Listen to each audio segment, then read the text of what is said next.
پاکستانی نژاد امریکی social worker doctor ہما قمر نے پاکستان کے سفارتکار رضوان سعید شیخ کی الوداعی تقریب میں خصوصی گفتگو کرتے ہوئے کہا، thank you so much. Actually میں بینگ پاکستانی امریکن اس کو دیکھتی ہوں کہ یہ بہت پازیٹیو چیز ہے.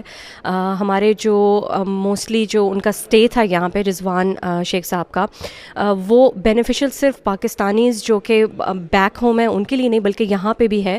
انہوں نے ایک تو کولیبریٹیو کمیونٹیز ہیں جو سب آج یہاں مل رہے ہیں. دوسری چیز یہ ہے کہ بہت سارے جو ایشوز ہیں جیسے کہ کشمیر کا ایشو ہو گیا ہے، جو باقی ہمارے باقی کمیونٹی کے ایشوز ہیں، وہ ایک طرح سے ایک کولیبریٹیو ایفرٹ ہے اور مجھے ایسا لگتا ہے کہ یہ it's a very positive effort. مجھے اور بھی زیادہ خوشی ہو رہی ہے کہ میں اپنے آپ کو as a part of Pakistani American community as a doctor یہاں پر ہوں، اور مجھے لگ رہا ہے کہ یہ it's a very positive impact اور یہ ہونا چاہیے. اینڈ آئی وش ہم آل دا بیسٹ.